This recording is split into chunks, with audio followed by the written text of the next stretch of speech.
little bit in that first half in 2 or 3 possessions where you don't get anything offensively. And I don't mean that you don't get a basket, but you get caught deep, they get some outlets, they get it. That's a big swing. 3 possessions, you don't score a basket, they get quick turnaround layups. All of a sudden that's, 12-point swing. It's not just a 6-point swing. We found ourselves in a little bit of trouble. We lost Crowley a couple times defensively. He hit a 3, then he got fouled on a 3. Can't do that. So now all of a sudden we're chasing 13 at half instead of being in a closer situation, and we're trying to play catch up.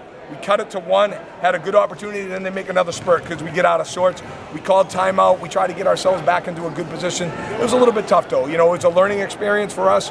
Obviously, the end of the game situation, we thought we had a good handle on it, but we got out of sorts. We do a great job defensively. We think we stop them. We don't get the rebound. Then we force the ball out of bounds. We drop a play. We just get a little bit confused on the inbounds, and that's my fault. I own that. I got to make sure that the players out on the floor are clear. And then we just lose it again. We got to do a better job. And because we were burning timeouts, we didn't have that opportunity to call one at the end.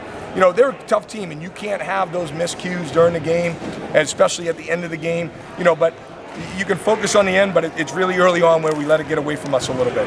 And what do you take out the positives of this, with the good and the bad there that you're mentioning? The first half obviously being a little tough, second half better.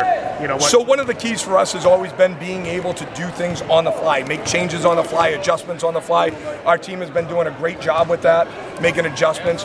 We talked about what we wanted to do offensively, get the ball inside, get it to different guys like Tyrone, where we had a matchup we thought that was pretty good. We did a good job of that. So doing that on the fly is huge. So that's one of the big things. We still got to do a really good job defensively.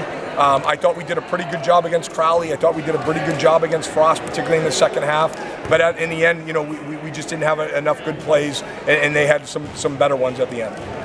Mike, those runs at the end of the second quarter and at the end in the fourth quarter, tell me about those for you guys. That's the thing is, for us, it's those possessions that really hurt you one way or another, and you got to be careful. They're a great team. They get up and down the floor, and they were able to run out. When you got a big guy like Frost that gets some rebounds and can see the floor, our guys are trying to fight for rebounds that they already have. It's not worth it. They got to understand 90 feet away, you got to play defense or down the other end, not under your own basket. It's not worth it there. And Frost sees the floor really well, able to kick it to those outlet guys, and they got some big baskets.